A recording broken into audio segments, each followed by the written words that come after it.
Okay, very good. Okay, well, good evening to all our Aberdeen and Matawan residents who have joined us tonight for this very special joint meeting of the Aberdeen and Matawan councils. Let me first introduce our manager, Brian Russell, the administrator for Matawan, Scott Carew. Welcome. Thank you, Council Mayor. President Dina Gums, thank you for joining us, and please give my very best to Mayor Altamonte, who I know is working tonight, and greetings to both councils. We will now proceed by saying that this meeting is being held in conformance with the Open Public Meetings Act. Notice has been given to the newspaper, and notice of this meeting has been posted in public places. The next open public meeting for the Aberdeen Council will be held on December 3rd. So with that, I would like to go to roll calls, and we'll start with Karen Ventura for Aberdeen roll call. Councilman Cannon. Here. Councilman Hirsch. Here. Councilwoman Kelly. Here. Councilwoman Montone. Here. Councilman Swindell. Here. Deputy Mayor Martucci. Here. Mayor Taglerini. Here, thank you very much. And would Madam Clerk Wayne do her roll call, please, for Matawan? Thank you. Councilman Cannon, Here. Councilwoman Dina Gunn. Here. Councilman John Lazar, Here. Councilman Brian Livesey. Here. And it's my understanding our Scott Carew, our Borough Administrator, as well as our Borough Attorney, Pasquale Menor is here from Matawan. And I am Karen Wynn, Municipal Clerk for the Borough of Matawan. Thank you. Thank you very, very much, Clerk. And at this point, holding to our traditions, we have a moment of silence. And for years, we have started our meetings by thinking of all the men and women in uniform who fight to defend our nation here on our soil and on foreign soils, to give us an opportunity to meet in a session like this. And of course, during the times of COVID, we have to think of every doctor, nurse, and technician, first responders, our police who are doing a great job, our fire, everyone who's doing a wonderful job in protecting us here in Matawan and Aberdeen, since we share CERT together. And I was just speaking with Herb a little while ago, and we're very fortunate to have these people protecting us in our two twin towns. So with that, I also now would like to afford you the opportunity to take a moment of silence for your own personal intentions.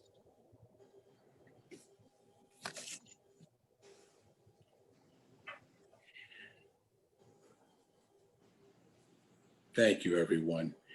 And we've been using this since March. I don't know if I'm going to do without it. I think I'll carry it with me for a long time, but for the Pledge of Allegiance, I will hold up my little lawn sign flag and we'll say our Pledge of Allegiance. I pledge of allegiance To the flag Of the United States of America, And to the to the republic, republic which stands one one one nation, nation, under under God, God, indivisible, indivisible, with liberty, liberty, justice for all. for all. Thank you, everyone. What I think we'll do now is actually take a motion from both the township and the borough on what we're here for tonight. But before we do that, I'd like to give the opportunity to both the town manager and borough administrator to say a few words about how we might have got here tonight and what tonight is really all about. Then we'll go into the formality of motions and questions that anybody might have. So Brian, would you kindly like to start off how we got here, everything? Thank you, sir. Sure. Thank you, Mayor. Just want to thank everyone for coming tonight, and again, for the governing body and leadership for Matawan. My name is Brian Russell. I'm the township manager here in Aberdeen. First off, I just want to say, I want to start off by making a comment about my counterpart in Matawan, Scott Carew. It's been a pleasure to work with you on this shared service. Both of us are new to our respective towns. with only a couple months in between us and jumping right into many different things. And I would think that a shared court is probably a big hurdle that we wanted to make sure everything worked out well with. So I want to thank Scott for all the work that we did together. And we probably had about 4 or 5 different meetings, Zoom meetings that we had back and forth to go over the process and what we wanted to make sure both towns would have and benefit both the residents of Aberdeen and to Matawan, and the many different emails. And then, of course, our biggest meetings would have to be, besides meeting with mayor and council, was we did have to meet with the Monmouth County Vicinage Division Manager and Deputy Manager to go over the plan as well. And working with them also was wonderful. And I have to say, Mr. Tonelli did tell me and Scott in our meeting, that this was probably one of his smoothest meets that he had to do for the shared court program. So I think, for all of you to hear, I think you all, and I know that's what the 2 towns want, is for us to work together and try to make sure that we find the best possible ways to, if we can, share our services, since we're such close towns and basically sister towns, to make sure that we're doing all the benefits for the residents of both Aberdeen and Matawan. So I just want to thank Scott for all his hard work. But on a little bit of a note on the shared service, I think this is something that's going to be really beneficial to both towns. I know Matawan was over in the joint court that was out of Hazlet. I think for them, they're bringing it closer to home, and it's going to be, since our towns are so close to each other and kind of intertwined in between, gosh forbid a resident does have to deal with municipal court, it's going to be a lot easier for them to just come to one location and work together with our court personnel.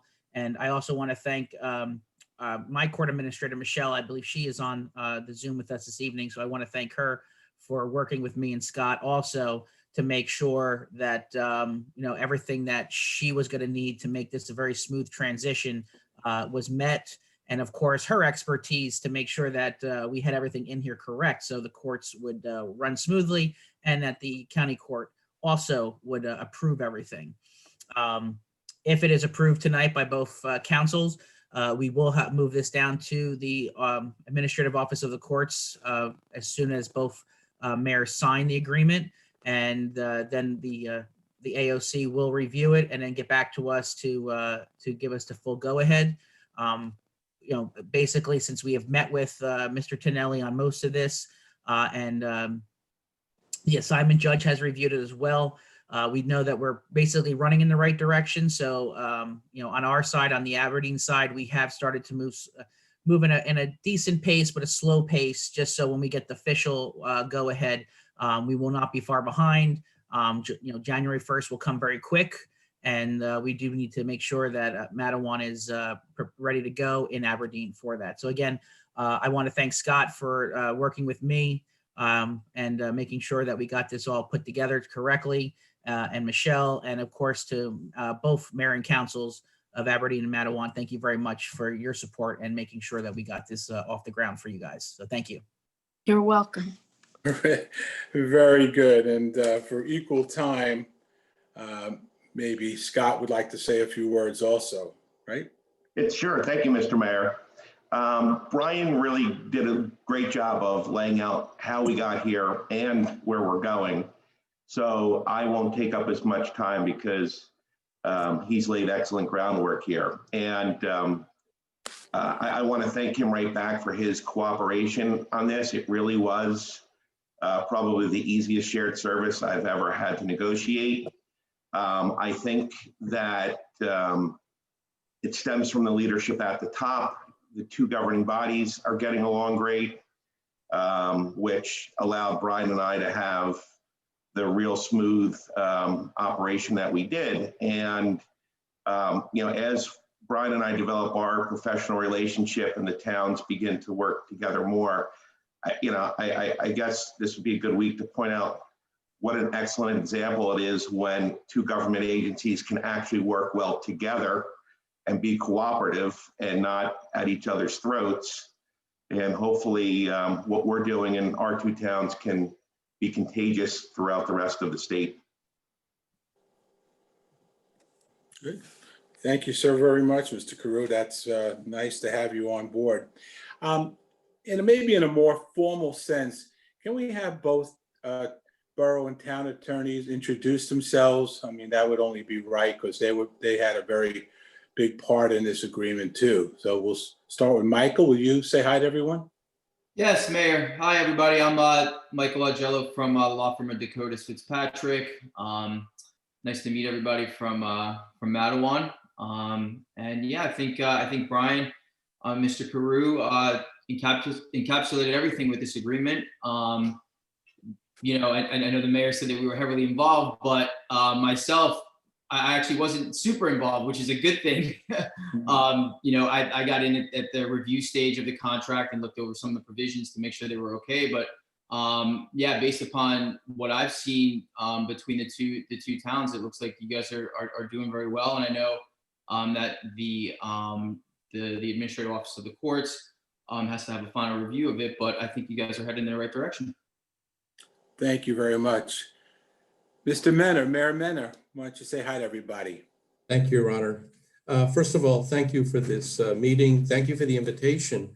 I want to express my deep gratitude to both professionals, to Mr. Russell as well as Scott Carew, and the Municipal Court Administrator for the Township of Aberdeen for being involved in the focus meetings.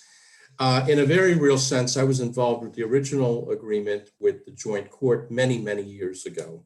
And so it is heartwarming to see that the transition from the joint court to what we have here tonight has been a real smooth transition. And I want to express my appreciation also for the administrative office of the court. So the only thing I can do is assure all the members of both governing bodies that if this resolution moves forward this evening, which I anticipate it will, that both the division regional manager, as well as the presiding judge of the municipal courts and our assignment judge, as well as the AOC, are ready, willing, and able to move forward so that this can in fact be implemented on January 1st. And the other bonus is that our termination with the existing court has been also very, very fruitful and cordial and without any hitches. So I want to thank the professionalism as well as the vision of both governing bodies. Thank you.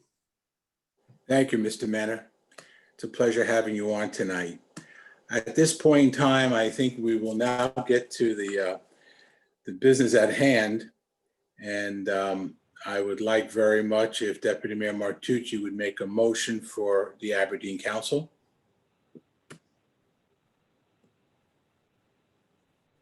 Deputy Mayor? I had to try to get out of unmute. That's okay. At this time, I would like to make a motion that we move forward. I second. Okay, roll call. Councilman Cannon, Yes. Councilman Hirsch, Yes. Councilwoman Kelly, Yes. Councilwoman Montone, Yes. Councilman Swindell, Yes. Deputy Mayor Martucci, Yes. Mayor Taglerini. Yes, thank you very much. Excited to vote yes on that. Matawan, I don't know if you have a designated person to make the motion. So Ms. Gunn, would you like to tell us if it's yourself or someone else who'd like to make the motion for Matawan this evening? Sure, Mayor. I'll make that motion. Motion Great. to approve. I'll second that, Council President. All in favor? Roll calls. Aye. Yeah, do it a roll call. Karen. Roll call. Councilwoman Gunn, Yes. Councilman Cannon, Yes. Councilman Lazar, Yes. Councilman Livesay. Yes. Motion passed.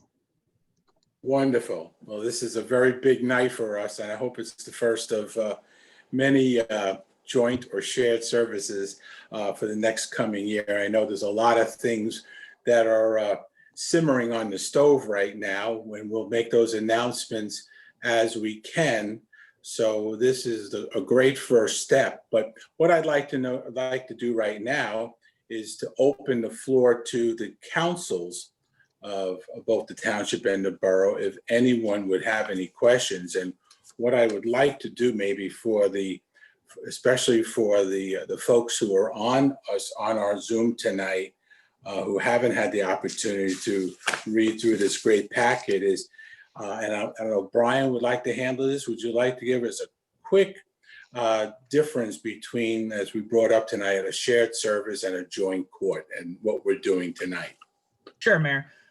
So I'll go with the joint court portion first. And I think Matawan pretty much knows a lot about that, but I don't think some of our Aberdeen side would know that. So I'll just give a quick answer to that one, and then of course explain what we just approved and are very happy to start working with. But the joint courts are municipal courts that consolidate into one court, which thereby loses their individual identity. They become one court encompassing a large geographic area, size of which is determined by the number of participating municipalities. The joint court, which is going to be different from a shared, is a one court code, one set of bank accounts, and basically that court, even with as many different municipalities, becomes its own unique court with their own name that's associated with those towns. Any complaints issued our participating police departments are not separated. They're all combined into the joint court. And one of the big parts of the joint court is that the governor, with advice and consent of the Senate, he picks or appoints the joint court judge. In the shared court, which again is what we will be having here in Matawan and Aberdeen, it's a shared court, is both still individual courts that just share a space, our staff, and of course supplies. Each court will keep their unique identity and their own court names. The court is required to retain its own set of bank accounts and ticket books, and manage their own caseloads. All cases are heard in one location, which will be here in Aberdeen Township, and they both have jurisdictions of their originating court. And each municipal court maintains its own unique court codes. And the employees still have individual computer access for both Aberdeen and Matawan. And both the township has their judge, and of course the borough will have their judge as well, which are picked by the mayors and governing body, which is different from the, like I said, from the joint court. So basically on our side, on the shared part side, again, Michelle is our court administrator. She will be handling both courts for us, and we do have a deputy administrator. And with this, and after working it out with Matawan and with our division manager, we will be taking on one more employee to help with the volume of the caseloads that will come on, and we'll be hopefully smooth sailing moving forward come January. Thank you very much, Brian. Great. Would Scott like to add anything to that?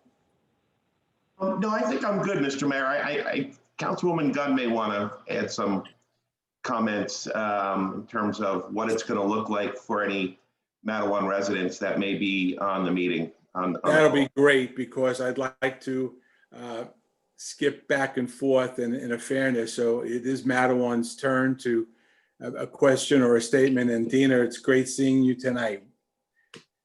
Thank you, Mayor. It's always good to see our friends at Aberdeen, and we're really excited about this, and we're very happy that everything went so well. Big kudos to Scott and Brian for actually, making it happen and negotiating and keeping us all well informed. Well, there's so many benefits to this new agreement, and I just want to touch on a couple of them, and I think some of my colleagues may want to speak about some of them as well. And one of them is regarding the court itself, and speaking to the chief of police, also the police liaison for the council. And I know that he's very excited to be working with our neighboring town. Matawan, they're looking forward to fostering a closer relationship with the court. now that it's geographically located right down the street from Borough Hall and the police station, they no longer have to, it's no longer 2 towns away. So it's much easier for them to get to court, to be there, to leave if there's an emergency. So I know that that's something that they are really excited about working with the, and they have an ongoing good relationship with Chief Darahado now.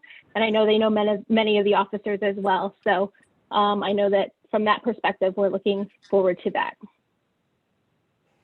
Well said. Thank you so very much. Coming back to the Aberdeen side of the street, anybody have any questions for either professional manager or the attorney? Just kind of raise your hand and Brian will acknowledge you. Margaret, I see Margaret up. Yes, good evening, everyone, and welcome to the Matawan Council. It's great being together on one dais. My question is really on the impact to the residents themselves. So as this is a shared court, I'm assuming each town will have their own time slot or their own day for coming to court. Could you just share what that would be for the residents? Sure. So yeah, so actually it's gonna, we're trying to make it work out perfectly. Right now, Aberdeen does Wednesday court. So we're working it out right now. I know me and Scott have been talking with Michelle that we'd like to have court on Wednesdays. Wednesday mornings would be Aberdeen court, and then Wednesday afternoons would be Matawan court. So for, all of our staff will already be there. When we reopen for in-person court, when that is good, the security will already be in place because they already did the morning session, and then just transferring now to the afternoon session.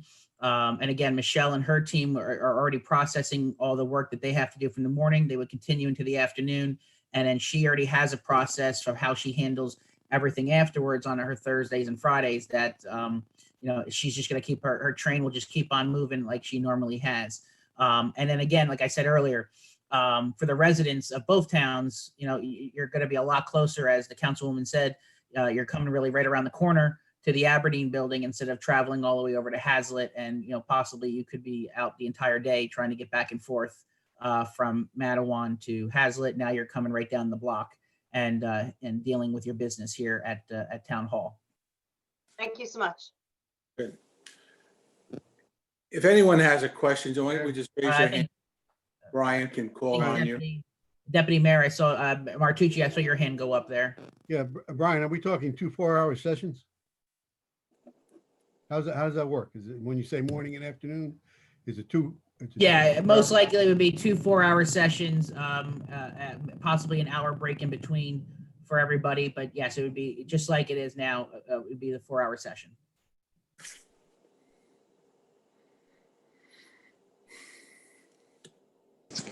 Oh, I'm sorry. So, Councilman Swindell. Yes, thank you, Brian.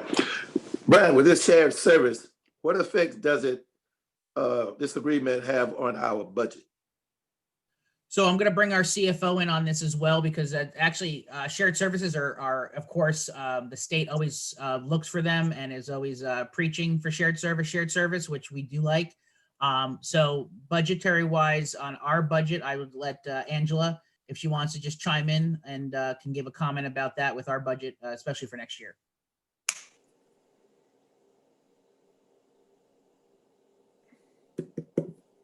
And you're muted. Angela, you're muted.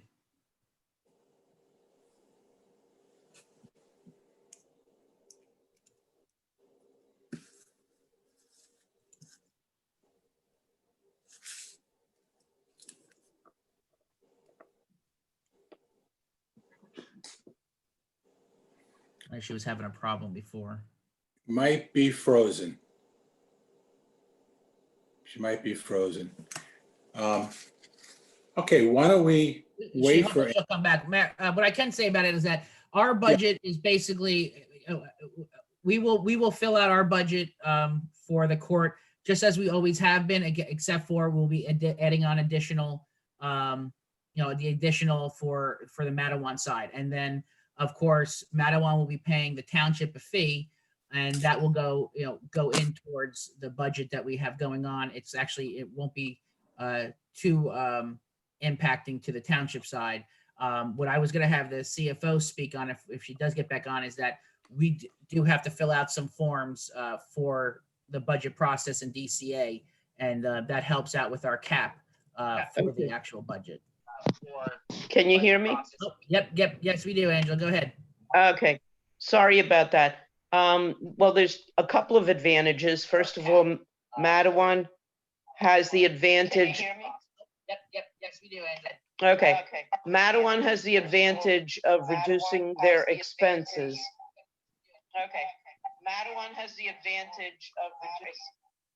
Okay, Mattawan has the advantage of. You got some feedback there. Yeah, sorry about that. Yeah, sorry about that.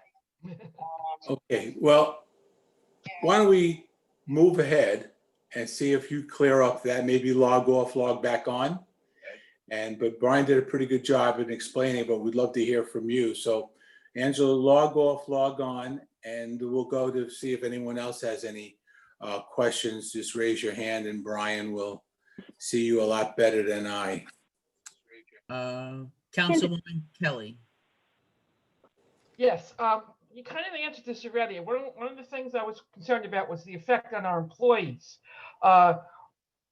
Michelle will be working more hours. You said she's going to get another assistant, or will she have help? How will it affect their hours? So right now, our hours will all be staying the same. But right now we have Michelle, and we have a deputy administrator also that works, that's presently with us, that actually came on right before, back in March, I believe it was. And then we will, if everything gets approved, or by, as long as AOC goes through with everything, we will post for another position for a violations clerk in the office that will be handling, working under Michelle and the deputy as well. That will take care of the workload. It'll have enough time to do everything. Oh, yes. Okay. All right, that's all. Thank you. I'm sorry, yes. Brian, Any if I other- can just add something about the Mattawan side in terms of what Angela was commenting on. So Okay. from the Mattawan side, we are expecting a cost savings. We don't have the exact number yet because we're waiting to go get the approval from the AOC. We have RFPs out for positions, and we have to make some of those decisions. But once we do expect to have a cost savings, and we of course will share that with the public once we have the exact amount. So from the Mattawan side, we have that as well, in addition to the convenience that I already spoke about. The other item that we also have an advantage of, if you can hear me now, Yes. is, okay, thank you, is that as far as Aberdeen is concerned, our revenue will increase and we'll be able to take more expenses out of our appropriations cap, which is a good thing. And another advantage for both municipalities is that we all get brownie points for that best practices list, which Right. comes around every year and tries to cut our state aid. So we can both say, yes, we did do something together. That's a question that's always on there. So that's definitely a very, very good thing. Excellent point, Angela. Thank you. Thank you. Mayor, Mayor, if I may, this is Councilman Cannon in Mattawan. Yes. To piggyback off of that, I think that kind of highlights where our approach has been. First off, it's always a pleasure working with our sister town, and really, from the Mattawan side, to echo some of the sentiment from Council President Gunn, that's kind of where we're at. Work with you guys on behalf of both our town's residents.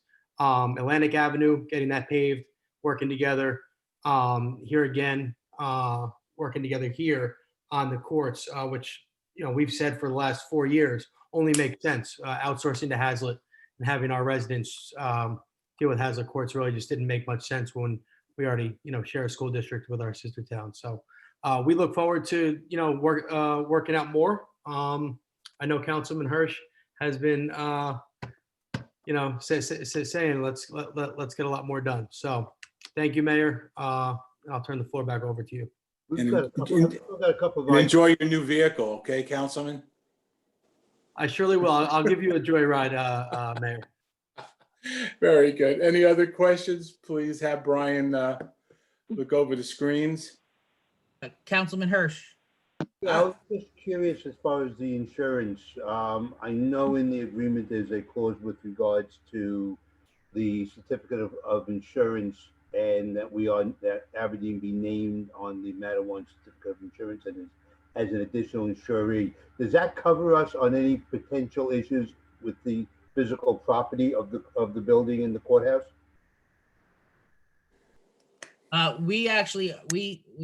Yes, you read the agreement pretty much right to the bone. And then I'm just trying to look at the number again. We actually are, sorry, I'm looking at the same time. Under 12 and 14, we do control the insurance policies on our property. And then, like I said, and you made the comment there, right? And then Matawan does indemnify us and do hold harmless on at the same time. Thank you very much. Any other? Oh, I'm sorry. Councilman Cannon. See, I'm muted. Thanks, Brian. Thank you, Mayor. I just had a quick question, just drilling down into the money a little bit more. So my understanding that and what the materials that were provided is that you and Scott really did the analysis on the employees and the workload and the ticket load and with Michelle and everybody. And so the amount of money that Aberdeen's receiving is greater, not by a lot, probably at this point, but then the cost of that additional employee that's required by the AOC to process the additional tickets, right? That is correct. AOC actually, I think it was maybe their second question that they asked us was that they did request that we'd have to bring on one additional employee for our two size courts. Right. I mean, I'm not going to feign ignorance. I'm a lawyer by day, you all know, so I'll say to the public, the AOC's charge is to make sure all the cases get processed in a speedy manner for criminal defendants, and the municipality's interest is saving the most amount of money for taxpayers and not particularly caring about the people that drive through from other towns or other states through our town and get tickets, whether their tickets get resolved in a timely manner. And so that tug and pull is codified. And so the AOC has the authority to tell us how many employees we need in our court, and has a supervisory authority in many senses over Michelle as our court administrator. And so that was important. That's what we're talking about, the AOC. But jumping back, so you guys did all that analysis. I read all that. That's great. So that works out in the first instance. We don't save a ton of money in Aberdeen, but we have this new relationship. Matawan, it clearly saves money, I saw on their side. But you guys didn't do anything for like the next step. Like, so for example, the one thing I didn't see in the analysis was if we shared some professionals or we found other economies of scale in banking or things like that, there could be additional savings. So my read and why I was in favor of this for Aberdeen was, while the money up front wasn't, awesome for Aberdeen, this was a great relationship, and there's more opportunities in this arena to potentially save or create economies of scale. And plus all our brownie points for the best practices and stuff until there's a new governor and they change the rules on that. But, so am I correct in that regard? You guys didn't do anything on that side, right? Or the next step past this? This is really our initial step. Oh, well, I think, I'm sorry, Ryan, but I think Councilman Cannon, we have looked at other potential cost savings through economies of scale for this deal. But fortunately for your constituents and Matawan governing body's constituents, the next step is going to be, well, you guys have your professionals. Our governing body needs to hire a judge, appoint a prosecutor, public defender. As this agreement goes year after year after year, there certainly can be an eye towards savings through economies of scale of maybe having, because it's the same day, somebody's working through the morning, through the afternoon, where maybe we can save some money on the judge, the prosecutor, the public defender. And I'm sure as we go through this and evaluate this, I mean, the one thing that makes a great shared service agreement great is to not just have the agreement, have the governing bodies pass the resolution, and then we all walk away and we're done. Brian and I will, and our teams will continue to vet how this works in 2021, to make tweaks for 2022, et cetera, to see where we could find additional savings that maybe weren't obvious to us this time. And then, of course, as your mayor pointed out, there's also other things that we're looking at that we can't talk about tonight.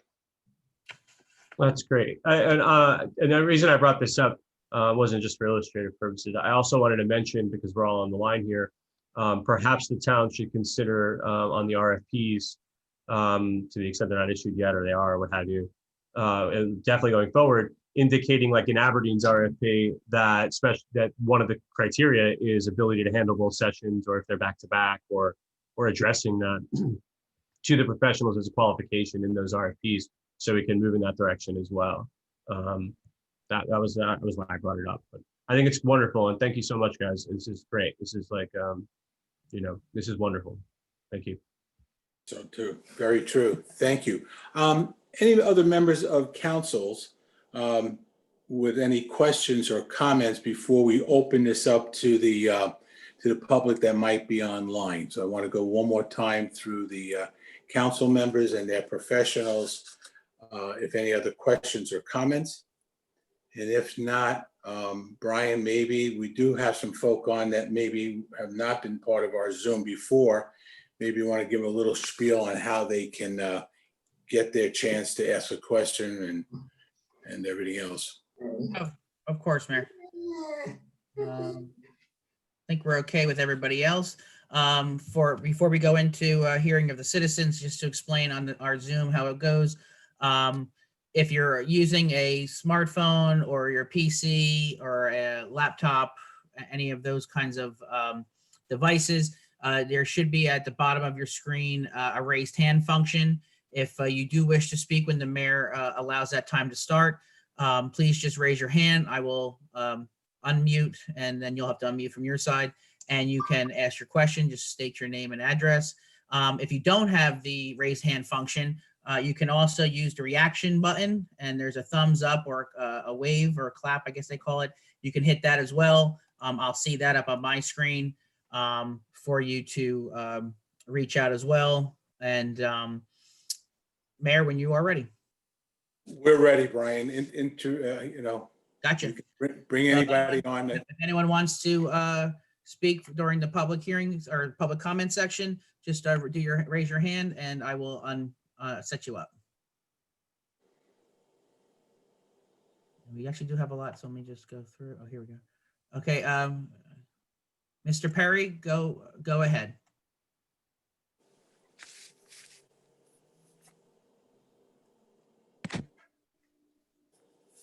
Okay, thank you very much. Aberdeen Council, Mattawan Council, just a few questions. First of all, we've been throwing the term AOC around. I'm familiar with that term on a national level, but at the local level, what are you referring to when we say AOC? AOC is the Administrative Office of the Courts. That's basically the court's governing body.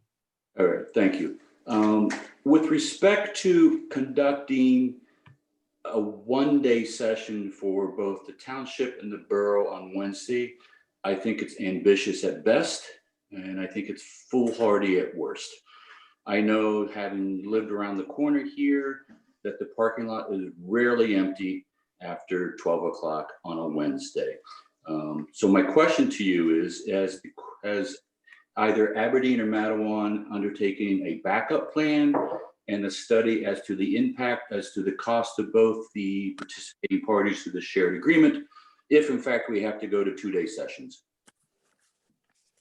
Well, right now, we are sticking with the 1 day because of, again, all of our staff that'll already be there. Honestly, since I've been here in town, court really hasn't passed, our court has not gone past 12 o'clock basically on most sessions. And right now, the courts are still closed to in-person sessions, and we are still doing a virtual session with our court system. So until we hear differently, everything will still be running through on a virtual session, and we will be keeping it the same way. Now, in this agreement, we do have a joint committee of both mayors and myself and the administrator from Mattawan, and also our administrator, our court administrator. So as time goes on, if we feel that there does need to be a tweak or change, it would be put in with our, we would go to our committee and make those discussions and decisions if we need to at this time. When this started back a few months ago, my administrator, Michelle, did work on this to make sure that, that the one-day session would be the proper way to go instead of doing it as a two-day session. And right now, our fees or the cost of everything that we do have would work if it was a 1 day or a 2 day. But we're doing the 1 day actually on a more of a staffing and labor intensive measure at this point, that we feel that this is the best course of action for both towns. All right, so if I understand your answer correctly, based upon your 6 months or so experience here in Aberdeen versus mine 20 plus years, there has been no study impact on the cost to either the township or the borough if we have to go to 2-day sessions. How about with respect to parking and the impact to residents and business people who are trying to cut that business on that day? Again, parking is a premium there. Any considerations that was taken into with respect to entering into this agreement with Mattawan? Again, since we started this conversation about 2 months ago, I have met with my administrator over and over again, and we both feel comfortable that the 1 day session is suitable for both towns on how the caseloads are worked out and are scheduled out. And at this time, we do not feel any need to go to a 2 day session. And again, I'll say it a second time, if we feel that there is a change that will be needed, the joint committee will meet and we will go over those discussions. And if a change had to be made, it would be made at a later date. So again, there was no consideration with the impact of residents and business leaders for parking on a 1 day session. Considerations have always been taken, Mr. Perry. And again, in my short time here, I have not seen an issue outside of the building having a parking problem. Maybe directed to Mattawan. I'm curious as to why Mattawan is leaving their shared service agreement with Hazlet. Well, it's pretty simple, Mr. Perry. The agreement with Hazlet runs out at the end of the year. And rather than negotiating a new deal with them, there was just too many advantages of going into an agreement, this particular agreement with Aberdeen, that makes just so much more sense. Our police department, as Council President Gunn mentioned, is very excited about the fact that the court will now be down the street rather than several towns over. There's a lot of functional pluses to that. For example, while we're in Hazlet, our police department's interaction with the prosecutors limited basically to definite not guilty pleas and required court testimony. This allows, because it's so close, physically close, this will allow officers who are on duty to be able to still involve themselves with court functions and still be able to, at the same time, not take themselves out of the ability to address and answer emergency calls in Mattawan. But if I could just go back to a previous question that you had about a study for the cost of breaking this down to 2 days. Because it's a shared court and it's our prosecutor, our public defender, and our judge, but everything else is Aberdeen's, the administrative staff is working whether they have court session on 2 sessions on 1 day or 1 session on 2 days. No study really needed to be done because there would be no significant increase in cost by having to separate into 2 separate days if that in fact became an issue. I won't speak to the parking because I'm not there, never been there during the day to see this. Once COVID's over, I guess I'll get to see what the parking lot in Aberdeen's like during a busy court day. But it's not a big challenge to make a change like that if we need to.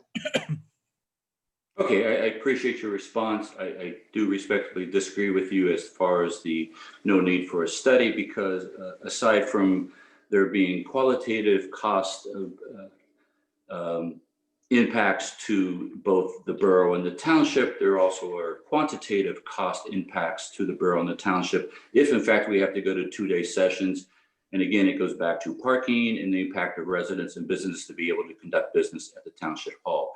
Moving on, and I don't know, Mr. Mayor Taglerini, whether this is a question for this session now or later, but my question number one is shared services with Matawan. How many shared service agreements we do have with Matawan? I would have to ask our manager if he has, or the Matawan manager, how many are in place.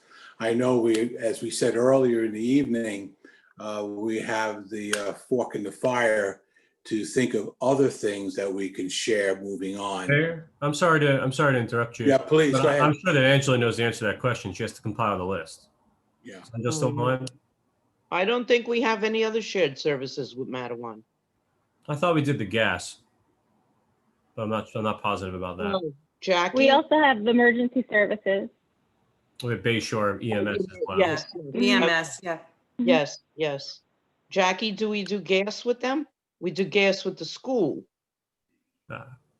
Is she there? Yeah, I'm here. I don't believe they're on the cooperative with us. I know the Board of Education is.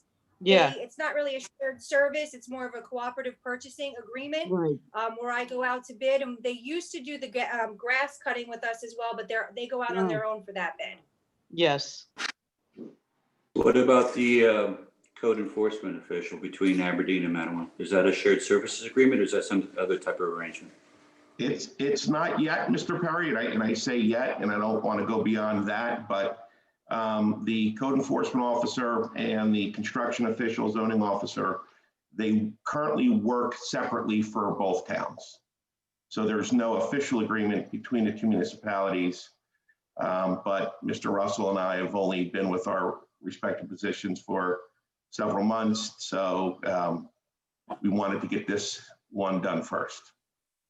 Aberdeen does not have a shared services agreement with Matawan with respect to the code enforcement officer. That is correct. Okay. Lastly, Portions of that shared service in the past was the train station though also. And being that no one is taking trains, perhaps there was, I don't know, less of a need. I'm not sure what the history was on that. thanks, Angela. Lastly, Councilman Cannon mentioned something about best practices and brownie points with shared services. If either he or someone else on the from the borough. Tom, there's every year the townships have to fill out a best practices checklist, and you get points. And if you're not in good standing on the best practices checklist, my understanding is that your state aid can be cut, or that you can, and some grants use it as a scoring system as well in their rubric. So any shared services agreements are a plus for the town. This is obviously an obvious one. I know that Brian and Scott really couldn't speak to it, but I can tell you that the elected officials in here, it didn't go unnoticed that the construction official and the code enforcement officer work for both towns separately at the same time at this moment in history, and that might be our next area of cooperation. And I know that that's subject to negotiation and people's employment, so I'm just gonna leave it there as well. But these are the things that we're talking about. Matawan's our sister town. Unfortunately, prior to the people that are sitting in this meeting, there's only one side of the train station that's developed.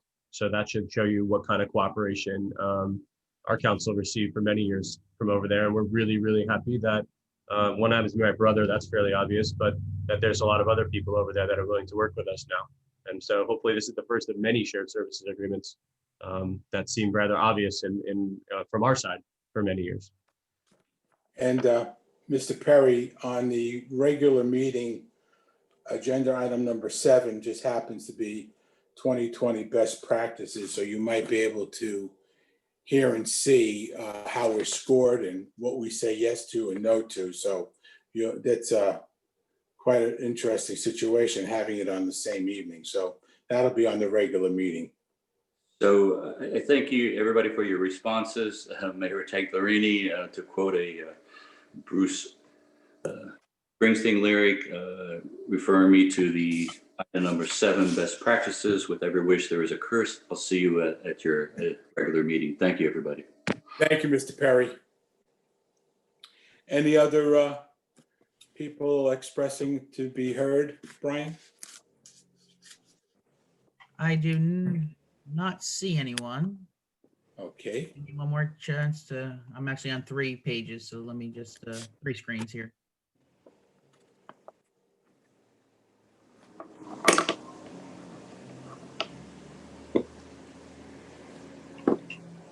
And no one else at this time, Mayor. Okay, well, first then let me thank everyone from Matawan, from the professionals and their BA and the attorney and all the council members for joining us tonight. I think this is the first step of more to come, and I thank you all. So we're going to stay on. So I think all you have to do this one is to get a motion to adjourn from Matawan. We will technically do it too, but we're going to stay on Zoom and make the proper motions to go into workshop.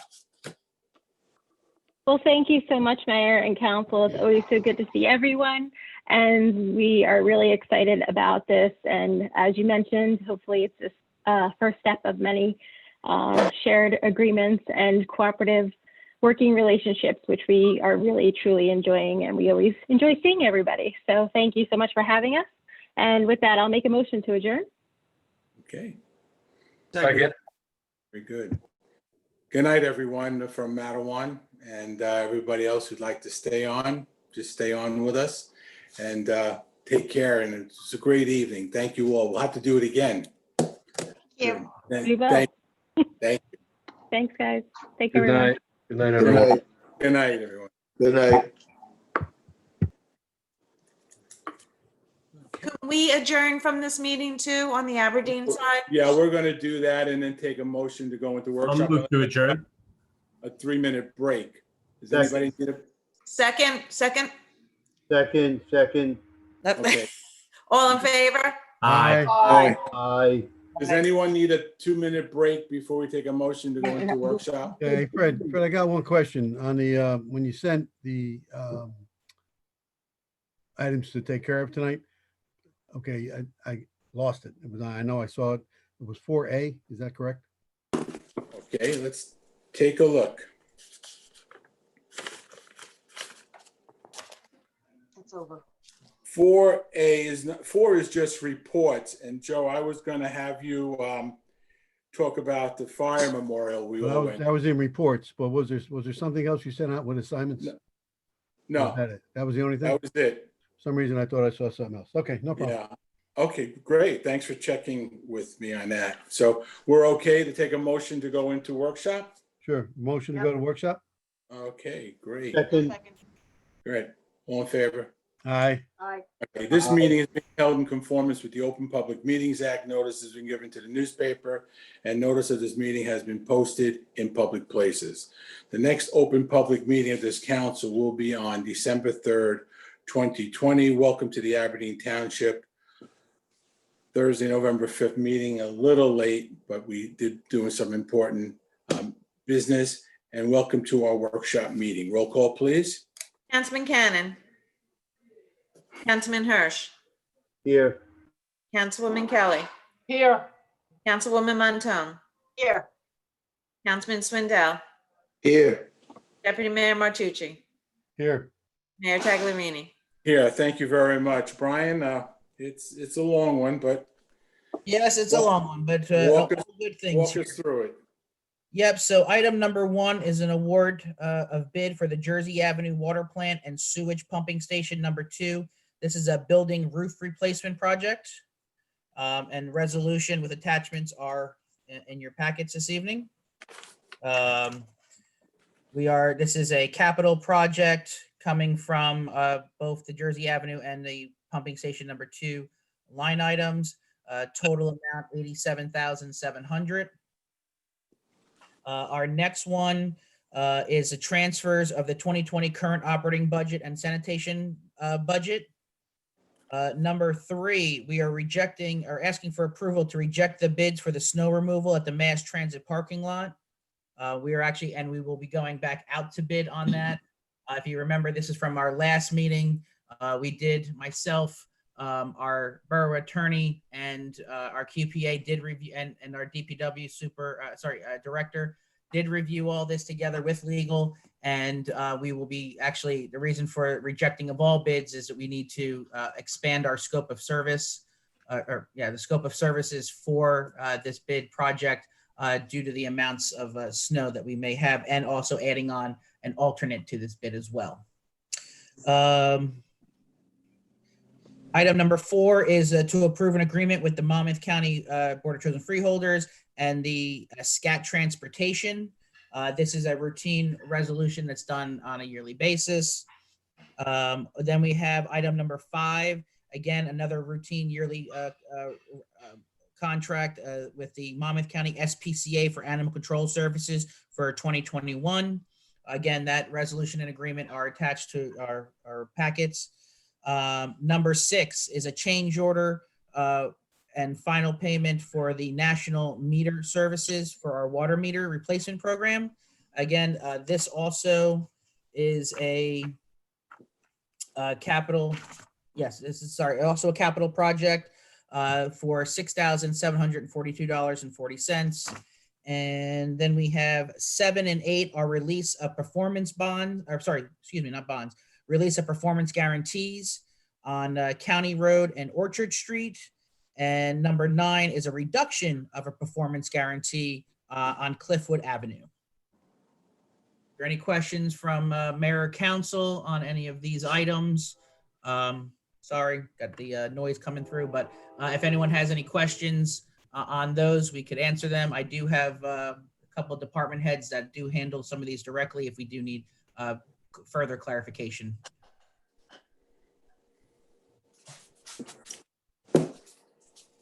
None from me.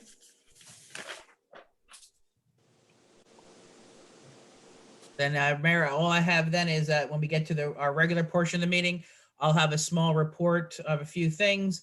Our police chief is also on. He'll have a report for this evening as well. And our CFO is on.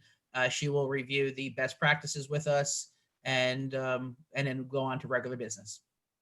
Okay, we'll take a motion to leave workshop into regular. Motion to leave workshop to regular meeting. I'll second. Okay, all in favor of that? Aye. Okay. Well, this meeting is also being held in conformance with the Open Public Meetings Act. Notice has been given to the newspaper, and notice of this meeting has been posted in public places. The next open public meeting of this council will be on December 3rd, 2020. Welcome to the Aberdeen Township regular meeting for Thursday, November 5th, 2020. Roll call, please. Councilman Cannon, Here. Councilman Hirsch, Here. Councilwoman Kelly, Here. Councilwoman Montone, Here. Councilman Swindell, Here. Deputy Mayor Martucci, Here. Mayor Tagliarini. Here, thank you very much. Again, the moment of silence, as I said earlier, but for this meeting, we always keep in mind the men and women in uniform who protect us here on our soil and on foreign soils to allow us to meet in these such meetings. Also, during this pandemic, you think of all the doctors and nurses and first responders and police, the researchers who hopefully this vaccine can't be far away.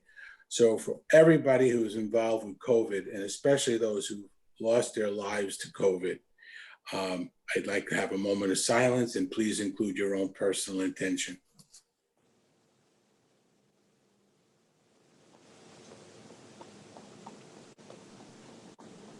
And with your permission now, we'll do the salute to our great flag. I pledge allegiance to the flag of the United States of America. And to the republic for which it stands. One nation, under God, indivisible, with liberty and justice for all. Thank you all very, very much. I know we do have quite a few reports. It's been a busy couple of weeks. So before the council does theirs, I'd like to ask the police chief if he'd like to give us any report so that he might be able to move on to something else he has to do. So Chief Delahilo, anything?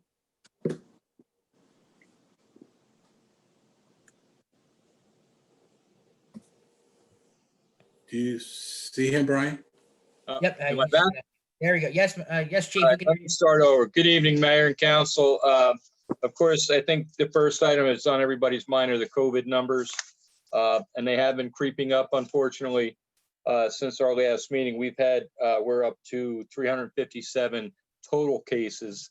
We have 76 active at the moment, and that's at 56 locations around town. Unfortunately, since probably the end of September, the numbers were, we're getting 1 or 2 every other day or so, and now we're consistently starting to see 2 and 3 a day, and we're hoping that tops it out. But yes, they are creeping up, and that's unfortunate, and we'll keep an eye on that. Obviously, there have been some new orders that have come out, and I've read them to familiarize myself with them, but I haven't been able to really digest it yet. So, but we're working on that. And some other items, police department, everybody is qualified through the fall firearms qualification. That's all completed. Everybody's in good shape. The cameras down the beachfront, we completed our contracts with that, and they've been submitted to add additional cameras. That should complete the entire seawall once they're installed. We're hoping to get that done hopefully in the next month or so before the real bad weather gets in. I work with the manager and Public Works. We're working on a numbering system to install on the lampposts to give us a better idea of where we're at or what we're looking at on the seawall, or if any visitors to the seawall have an issue and they need to contact us, we'll be able to get to them that much quicker. I think I may have reported this the last meeting, new cars are in. We're still working on upfitting them. There's a lot that goes into them with the markings and the radios, computers, cameras. There's a lot that has to be done. So they should be in service probably within a month. Our new recruits are doing well. They got touched up with a little COVID themselves out, not our folks, but one of the recruits. So they had to shut down the academy for about a week and reschedule things. Graduation is tentatively scheduled for December 17th. It doesn't seem all that long ago that we were just introducing our new recruits to the public, and they're getting ready to graduate the academy pretty soon. The last note, we called out our CERT team last night on an emergency call to assist Atlantic Highlands on a missing person. We had a great response. They responded immediately, did a great job, and there was a successful ending to that. We located the person, and all is well. So that's what I have for tonight. Mayor, you're muted, Mayor. Chief, I'm so sorry. I did not quite hear how many locations the 76 active were. 76, I believe it was 56 locations. All right, so it appears to be family members occupying 56 Correct. different locations. There's some multiples, yes. Yeah, okay, thank you. I'm so sorry I didn't pick up that number, but it's an important number. Again, Chief, as we say every couple of weeks, thanks to you, your executive staff, your incredible department for being out in the front of all of this. And we greatly, greatly appreciate everything that you do. Thank you, Mayor. Okay. What I'd like to do is now get the reports from the council. I know we'll get a report from Brittany in a while, and then our manager. So we'll start off the reports by saying it's been a very busy couple of weeks for the council. 2 highlights, and this speaks volumes of Aberdeen per se. We had 2 businesses open probably in the worst possible time with the COVID. But Alternate Endings Beer Company has opened this week, and a dog rescue, Castle of Dreams on Cliffwood Avenue. And it was attended by the council people, and we greatly, greatly welcome them with open arms to our town. Any other member of council have anything that they'd like to report tonight? Artie, you going first? Mr. Councilman Hirsch is Go ahead, Art. Sure, I would love to. It is the honor and the privilege of our mayor and council to announce the Aberdeen Township Food Drive, which, by the way, happens to be starting tomorrow. Yes, write these dates down, people. We are having our Aberdeen Food Drive tomorrow, Friday, November 6th, Saturday the 7th, Sunday the 8th, Monday the 9th. Let's try this again. The 6th, 7th, 9th, 10th, and 12th. Brittany kind of messed me up here on the order. The drop-off location will be the Siga Monday Community Center at 651 Prospect Avenue. The hours of drop-off are 8 a.m. to 12 noon on the dates signified. We do ask everyone, please do not bring glass for safety purposes. We are accepting all cans and non-perishable items. This is to help those people that have suffered even more than most of us during the COVID pandemic and to help our community. So please give with your heart. Thank you, Councilman. Connie Kelly, why don't you give us an update on a couple of the parks? Sure. Well, you know, we've been working on the parks for quite a while now, and we've got 4 currently in the process of being done. I'd just like to comment on 2 of them. Florham Park, well, they are progressing, but you know, when you're doing outdoor work, the weather does have an impact, and we've had a lot of rain lately. But Florham Park, the playground equipment was supposed to be installed last week, but it had to be postponed because of the rain. So it's installation is scheduled for next week. And right after the playground equipment is installed, then the mulch will be installed. The fence installation is in progress right now as we speak. At Bucket Park, the playground equipment and the safety surface was already installed. Next week, they're going to be putting in the concrete slabs for the benches and the tables. That's next. And then after that, the chain link fence and the split rail fence will be installed. And that's those 2 parks.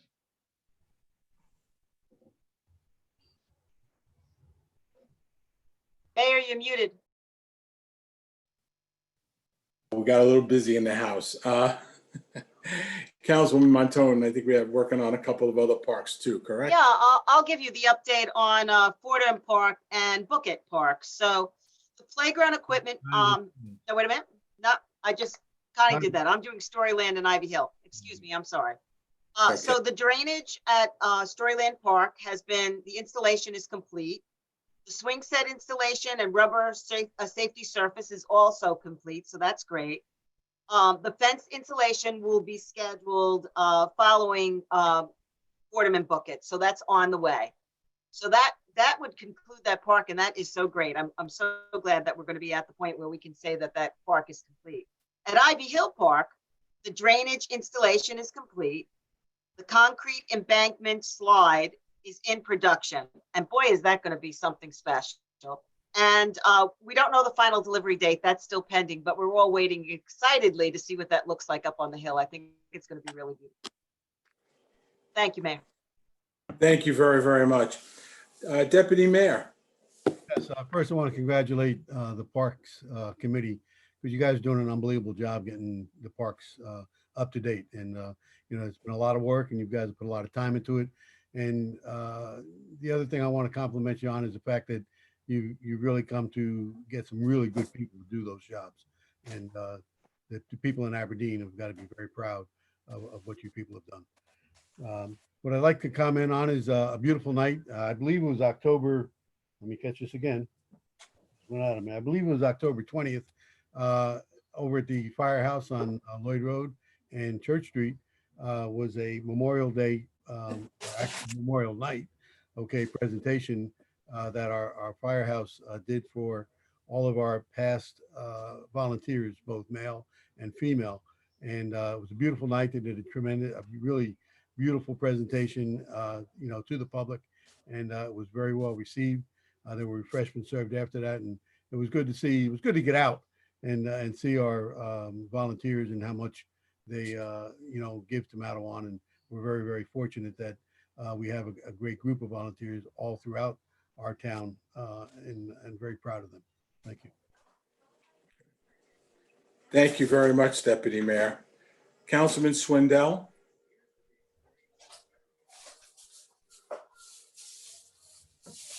Councilman, you have to unmute. Can you hear me now? Yes, sir. Thank you. Just in case we have any business owners on tonight, Mayor, I would like to let them know that Monmouth County Cares Business Grant has been expanded from $10,000 to $20,000. And just in case they have any questions, they should look for an email that was sent this morning by you, Mayor. That's right. Thank you, Robert, for bringing that up. That's very important to our small business folks here in town. And the freeholders have doubled the amount. And I hope everybody will take advantage of it. And you're correct. We sent an email blast out. Brittany helped me with that this morning. And our business owners are already responding to that. So thank you for bringing that up. And Councilman Cannon, what might you have tonight? Oh, thank you, Mayor. Well, you actually were there too. You joined me, and actually Mayor Altamonte of Matawan joined me. It was our pleasure to attend the Cub Scouts flag retirement ceremony, which for those of the public who don't know, well, actually I didn't know till I attended. I learned a lot. The flag code does not actually specify how you, the ceremony or any particular procedure, except that the flag should no longer be, American flag should no longer be displayed when inappropriate or appearing tattered or not presentable, and that it should be retired, and it says preferably by burning, according to the Scoutmaster Key, who was explaining the process. And it was really wonderful. It was very touching. Everyone, the flag collection boxes you see around town, the Boy Scouts, I should say, and Cub Scouts collect all those. And I should thank Don McNabb from our DPW, who was down there minding the yard that night, and who's also a fireman and was there to make sure that everything went appropriately. And it was very nice. It was wonderful. Each person got up to, before putting a flag and retiring it, dedicate it to someone who meant something to them, or say something to the crowd, and it was great. Unfortunately, it's probably the only time we'll get to see it, because they usually do it in Forestburg every summer. They actually take the flags to camp, but because of COVID-19 this year, my understanding was that it was arranged in the fire training center through the DPW yard. It was great. I don't know if you have anything to add to that, Mayor, but I was honored to be invited. It was wonderful. I want to thank our Don McNabb and our DPW for making the yard available, and it was great. Yeah, you're absolutely correct, Councilman. Very touching, and and what was good when it was all said and done, and we exchanged thank you letters and everything else. They'd like to make that a community event. They'll still do it at the Boy Scout up at Forestburg, but they said there would always be room to do that. And I know Sandra, our Public Works Director, joined us also. And I think it's a great thing for the community to be part of. And if they'd like to have a smaller version of what they do upstate, I think we would love to have it. It was very touching, and you gave a great report, and I thank you for that so much. It was very good. We'll move on, and is Brittany on with us right now? Hi, Mayor. How is everyone tonight? Hi, good evening. So we have some contest winners you'd like to announce? Yeah, so for anybody that doesn't know, we ran a Halloween contest, 2 different ones. The first one was a house decorating contest, and the second was a face mask decorating contest. They both ended on October 31st at midnight. We had 18 houses enter. Some were videos, some were photos. They were all fantastic. We had 4 mask decorating contestants enter. All the children are receiving $25 gift cards to Target. And then as far as the winners for the house decorating contest, we had the Gonzalez family. They won with 178 likes on Facebook. So they're receiving a $150 Amazon gift card. The next family that won was second place was the Pinter family. They were located at 90 Ivy Way. They had 123 likes on Facebook, and they are getting a $100 Amazon gift card. And then the third place winner was the Sparks family at 104 Oxford Lane. They're receiving a $75 gift card to Amazon. And just a side note, all of the gift cards purchased, even though they are not local businesses, they were all purchased by at businesses in town. So it really was great to see all the different houses. And I know a lot of people went to actually go drive by them or walk by them while they were all decorated. And we look forward to possibly doing a Christmas contest for decorations as well this year. Well, Brittany, thank you on behalf of the council for another great event to get us through these dark hours. And what about the face mask contest? The face mask contest, we had 4 children enter. We were going to give first, second, and third to each different age category, but because there was only 4, each child is getting a $25 gift card to Target. Smart move. Terrific. Smart move. Thank you. No loses. Very, No. very. Brittany, thank you so very much. And we look forward to seeing what you cook up for holiday time in December. So thank you so very much. I hope I didn't miss anyone, except we'll now turn to our manager, save the best for last, for a township update, okay? All right, thank you, Mayor. So I just want to go back a little bit to the chief, what the chief was saying about the COVID. Always when I want to talk, I hear the train sound. I do want to just update on the COVID as well. Again, the chief was very open with those numbers that we have. They are creeping up. We just asked the residents, if you're coming, if you're at town hall or if you're at any of the seawall, the beach, or at any of the parks, that we ask that you still are masked up, just to be considered for other residents that may also be using these public facilities right now, that you still wear the mask. Again, it's just it's a considerate thing to do at this time, just to keep everyone as safe as possible. The governor's office has sent out different directives and executive orders in the past week. As the chief said, he's going over many different reports that are coming up. I have a stack that I'm trying to go over to make sure that we are in compliance with everything and we're not missing anything. And just today during the governor's press conference, he did make aware that some restrictions may be coming. His offices are reviewing restrictions now, and have notified us that to be prepared for some type of restrictions in the near future that we may have to implement. So we are going to be watching that as these numbers continue to climb. Again, some restrictions may be put back into place, and we will of course advise our residents as time goes on. Just a quick update from DPW. They are continuing with leaf pickup, and we'll begin sections I and J. I and J are the sections that are now being worked on by our DPW for leaves. If you've been passing Town Hall about the past week, you've seen that we do have some construction going on in the front lawn. That is work being done for our new signboard. That is, I guess we're kind of patiently waiting, but I am not. I keep checking every day to see if they've taken the fencing down to check on the base that the company put down last week. So hopefully before the end of the year, we will have the new signboard up.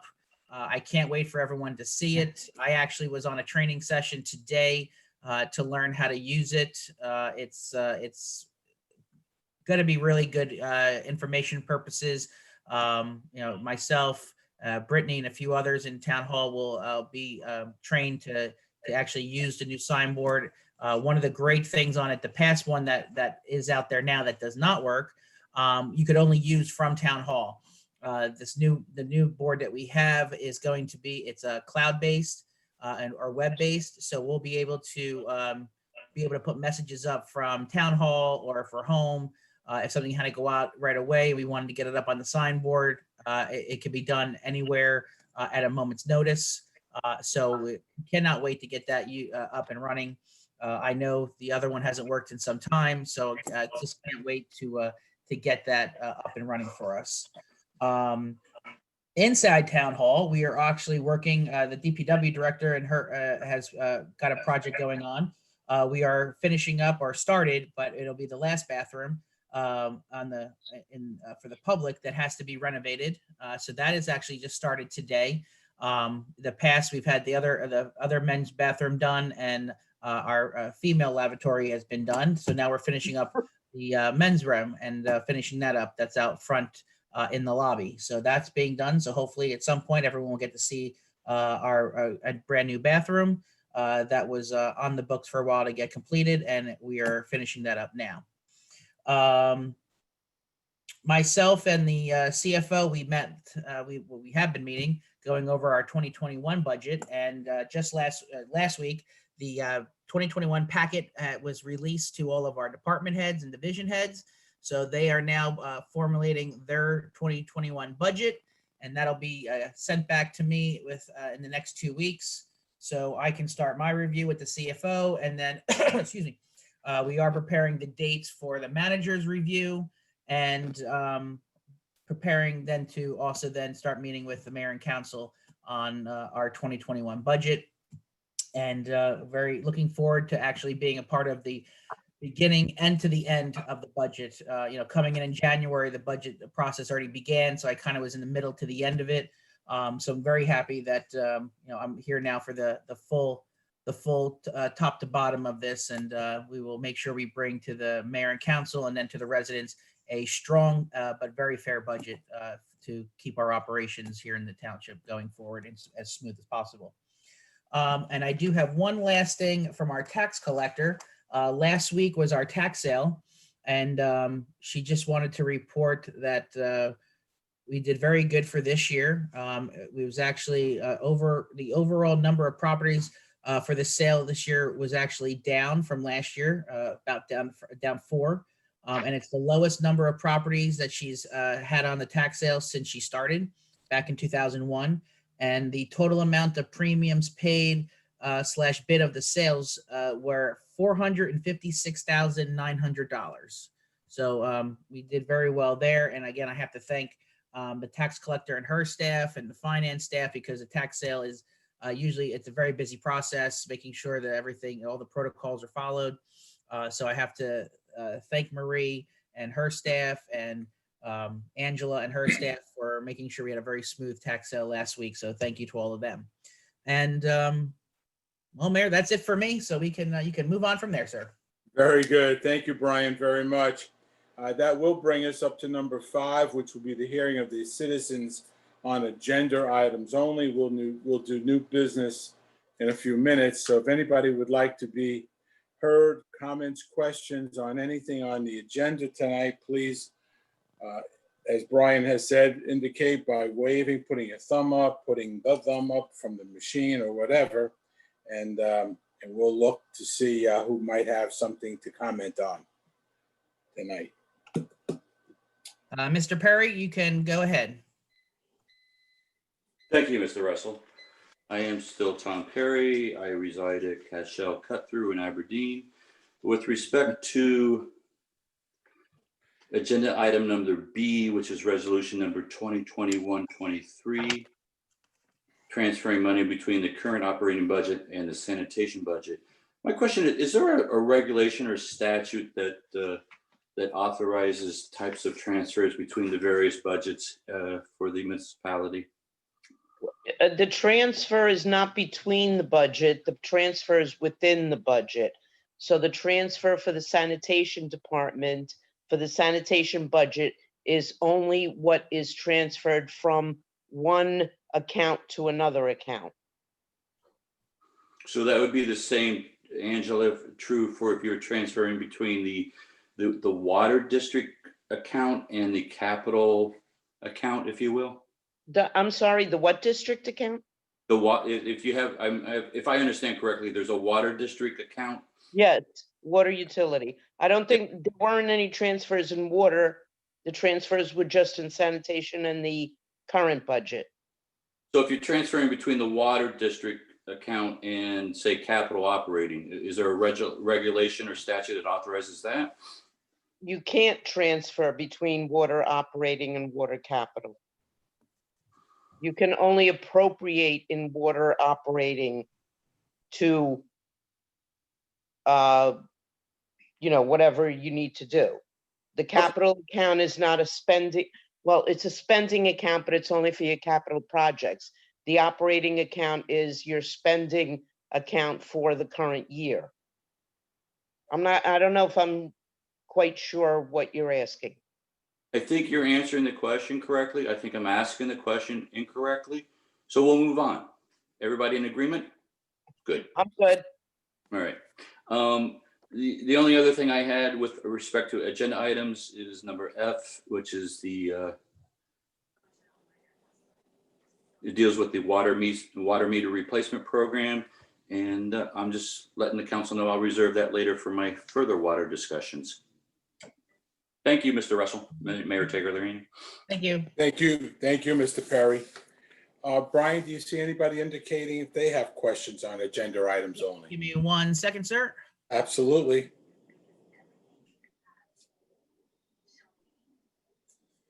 And I see no one else at this time, Mayor. Okay, thank you, Mr. Russell. So we'll move on to taking a motion from Councilman Hirsch on the minutes of July 23rd.